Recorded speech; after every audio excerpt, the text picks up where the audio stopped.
All right, just got some breakfast down here in downtown Columbus, and it's kind of interesting to me how empty the streets were this morning. I took off from my hotel a little before 8, and I stayed on Nationwide, and because that's where we stayed before. It's a nice downtown location, central to the trail, and the traffic was not bad.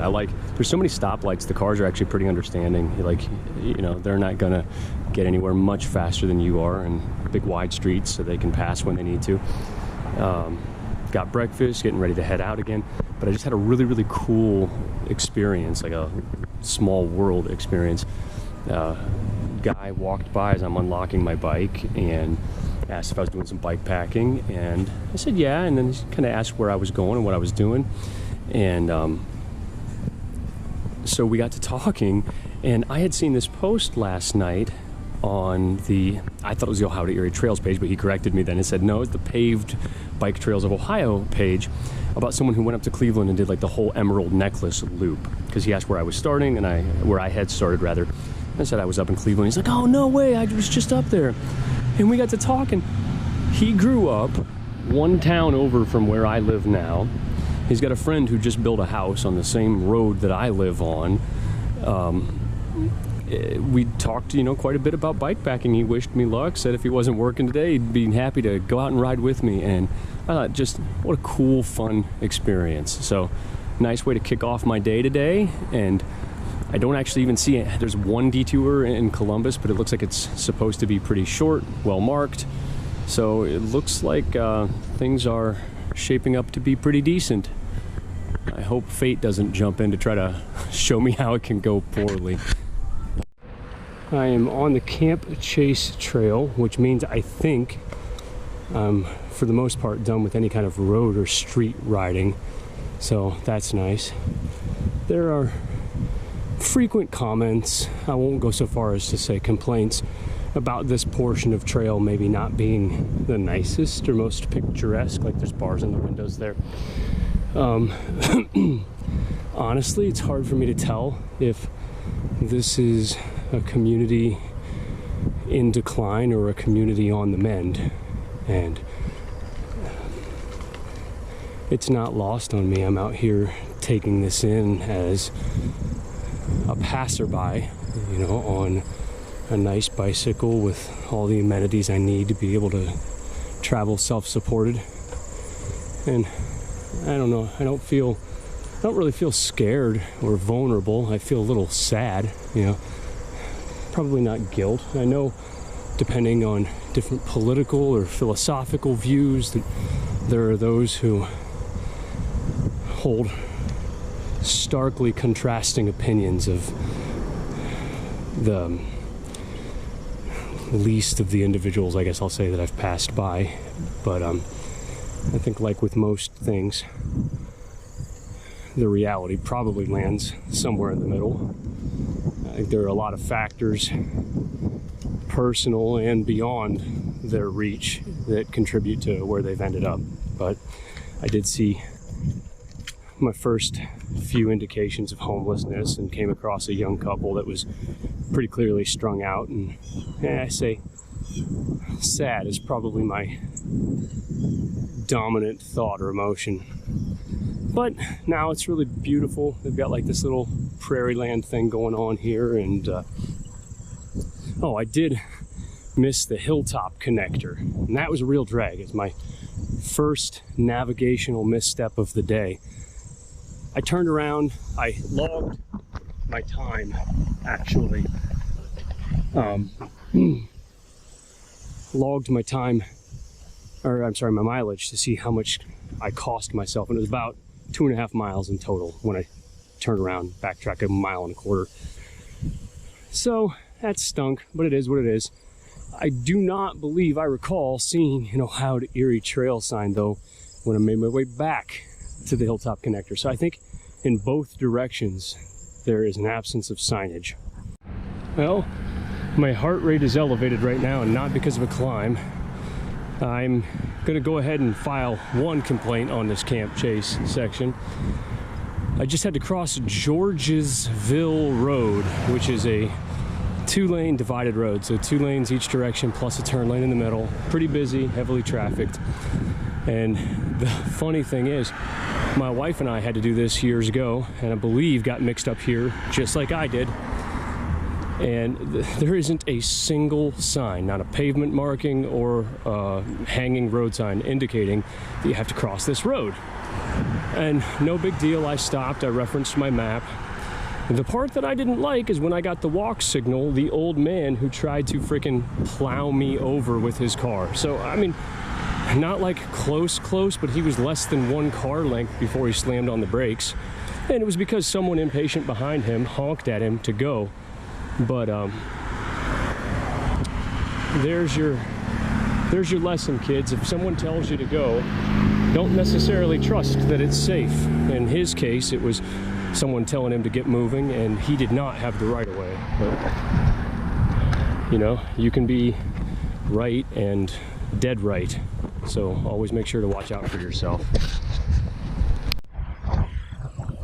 I'm still trucking along here, and I'm reaching some stretches that are very reminiscent of home. Like if you look over here, I mean that could just be off of Smithville Western, back Orville, in Wayne County. They're just kind of flat open farmland. It's probably a little bit flatter than most of Wayne County. I keep going along and continue to be struck at how familiar all of this looks. And I want to say that it looks like home, but to be honest, it's a little bit more agricultural, a little bit less developed than home. Wayne County may lay claim to the foremost agricultural fair in the state, and that's a claim I fully back. But these people may have us beat with farmland. It's striking how similar that this all looks compared to the northwest part of the state. So I guess Western Ohio is Western Ohio, just top to bottom. And back home in Wayne County, we have a lot more livestock operations than here. So these grain bins and grain elevators everywhere are kind of interesting to me. I guess if I have a pretty lame idea of what interesting is, that's probably true or fair. And the only real danger as I'm getting out here is there are portions of the trail that are nicely shaded, and that's where you have to watch, because the detritus, I believe it's detritus, not detritus, from trees is scattered all over. So you've got, not only can leaves be a little bit slippery, it's so dry right now, that's not a consideration, but you've got acorns and hickory nuts and walnuts, and any one of those will gladly get underneath your tire and try to chuck you off if you're not careful. And then the road crossings, you keep seeing these signs that says cross traffic does not stop. And it's very easy to get lulled into a sense of security because there is no cross traffic. And I imagine if you're a local out here, it's pretty tempting to just blow through those. So I keep reminding myself that I have to shift down, slow down, really make sure there's no car, because that'll end your trip in a hurry. But one thing I'm finding notable is the absence of anything really in terms of like amenities. If you want a bench or a porta potty or a water bottle filling station, boy, you are out of luck. And so you either have to have everything that you need on your person, or you better know where you're going. Because like in my case, I guess it's a little bit of both to some degree. Like I know where my next town stop is going to be, and I've got what I need in my bag, my trailer behind me. But if you didn't, boy, you'd just be kind of hosed. So it's pretty. It's kind of surprisingly trafficked, but maybe that has something to do with the fact that it's a Saturday. But in terms of like just, I guess I'm a little bit spoiled in Wayne County. We've got, benches galore. Not that I use all of them, but it's an interesting difference to note. What was there? There was something else I was gonna touch upon. Oh, yeah. This crosses, or I guess I'm sure, well, it does cross too. It crosses a lot of roads, but it runs parallel with some really swift moving 2-lane highways. And I can't really think of anything equivalent to that at home. I mean, there are obviously places where the trails will run alongside a roadway, but this, like, that feels, it's primarily what I've been on once I got sort of out of whatever that town was around Camp Chase. And so I guess when you've got these big expanses of farmland, that's something that you can do with it. It doesn't take up much to slap a trail, and maybe it's even like in the utility easement or something, I don't know, in that land. But yeah, not really anything quite like that, at least not for the distances I'm seeing back at home. I am in London, a little town I've only been in once before, and I passed by their little railroad depot, but I'm not going to go back into the picture. I did make a stop in at the Coffee Peddler. I was debating doing so, and sort of solidified it for me here when I was bicycling up the road, or street I guess, and somebody passed by and said, coffee shop's still open. So it came highly recommended, or at least singularly recommended. It was an interesting place. There was a lot heavier emphasis on bicycling than I thought there was going to be. I mean, I understand from their signage and things that they made it known that they are bike supportive, but it was more of like a bike shop that happened to sell coffee. But then they didn't really sell, like, full-on bikes and stuff. Just, I don't know, a lot different than what I expected. Not bad. It was, coffee shops tend to have a certain sort of presence to them. And this wasn't like that. It wasn't hipster. It wasn't young. I mean, the gentleman who owned it is between my grandparents and my parents' age. So it was it was definitely different. And now I'm getting through the road section here, getting a taste of their downtown, and there's a little sign telling me I got to go left, and their courthouse is gorgeous. So we're gonna go left here and keep on this trail. I always have to give redactions and addendums and corrections, whatever word you want to use. I do want to forgive the Camp Chase trail here, because I had mentioned that there were no amenities, and then within a mile or two I wound up finding the little Derby. There was like a pavilion and a restroom and no water bottle filling station, but still a nice little amenity. The trail beyond that was a trip. I didn't get lost. I thought I was. I turned around to recheck my sign. There was a sign that said go a certain direction, and I went that way, and I thought certainly this can't be a trail. And the best way to describe it would be a walking trail that allows bicycles. It was not a place you'd want to take a road bike, I'll tell you that.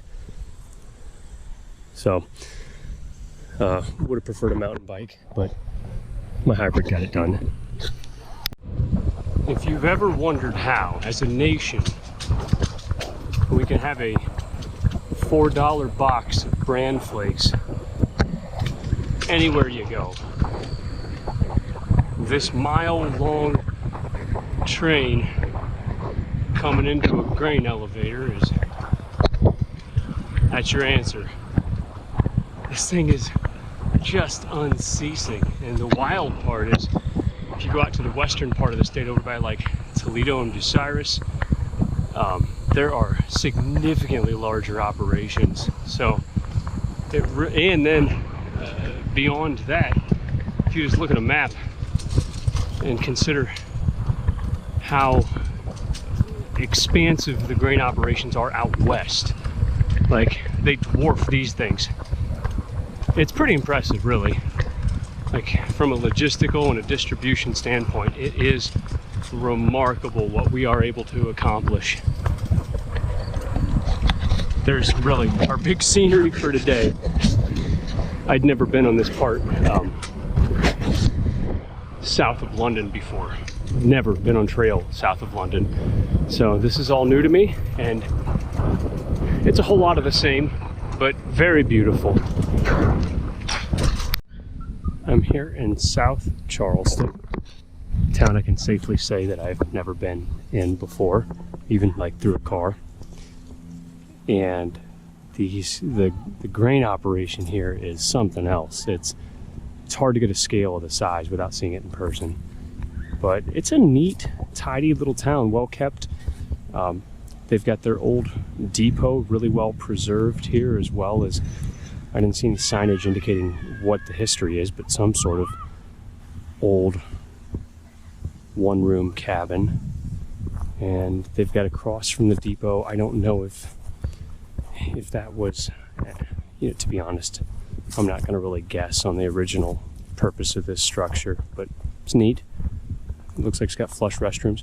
It's kind of amusing. This is apparently quite a bicycle mecca, because I've seen immeasurably more bicycles than cars on the roads. It's nice, it's quiet, peaceful. Really nice little place. There's a place here in town I've seen highly recommended. I'm not hungry enough to check it out, but Pizza Monkey or something like that. Purple Monkey, purple pizza. I don't know. It's supposed to be really good, but I'm gonna keep moving. I'm back for my last night of camping. Get everything set up here and ready to hunker down. There's gonna be some highway sound all night, but that's not the end of the world. It's a nice little park that Xenia's got here, just north of town. But no electricity, even though I see they have electricity here. They're just not letting me borrow any. That's not really borrow, is it? Latrine, no flush toilet, but not the end of the world. I rode 2.2 miles into town to go get some Mexican food. I had researched my options beforehand, and there's a McDonald's closer to me, as well as like a gas station that sells, hot and ready pizza. Neither of those really appealed to me. There's also like a wings place called Nick's. I think it is like wings and pub food. And I don't know, from the pictures I saw online, I looked a little underdressed, I felt like, for that. So, should be about the same as 2 nights ago camping, like 55, 54 degrees. Xenia is definitely kind of an interesting place. I had seen people have written a little bit about like a reputation that it's got, and I wasn't sure quite what to expect, but there's like a real Dickens vibe. It's like a tale of two cities where there's a real like haves and have-nots, some really nice late model cars and wonderful houses, and then that's contrasted with, I have only seen 3 homeless people on my ride up until now. One in Columbus proper, and 2 a couple on Camp Chase right outside the city. And here I've seen like half a dozen, and I can't quite get a finger on the pulse or like why there's such a divide, but there seems to be one. Everyone seems harmless enough so far. But I think that's all I got. Oh, today was kind of some would probably call it boring day. Like the scenery was just very predictably consistent, but I enjoyed it, actually. It was a nice way to put down some miles, and trails are pretty much laser straight and mostly level, and I'm sure like 5 days of that would get boring, but I didn't mind it a bit. I thought it was very pretty, so interested to see what tomorrow is.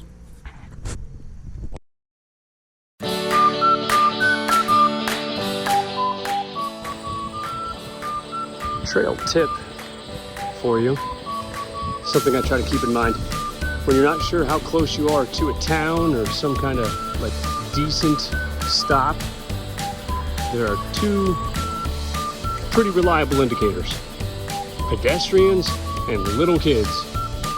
You're not going to find either of those 10 miles from your next location. So, you ever see somebody walking or you see a little kid bicycling,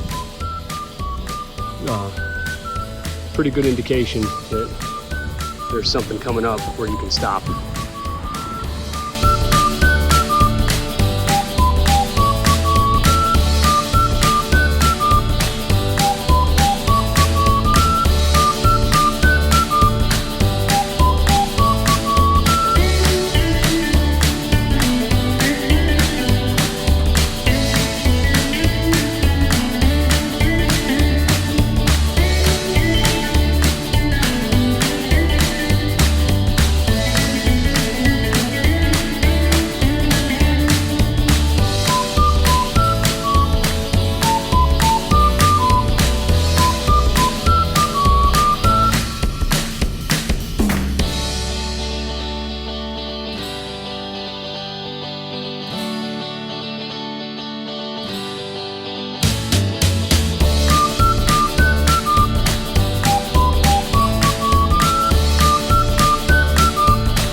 I'm entering the Darby area now, and Katie and I had the opportunity to do this like right after it was freshly paved. And I don't know if it existed before and they repaved or if it was truly brand new then, but it is beautiful.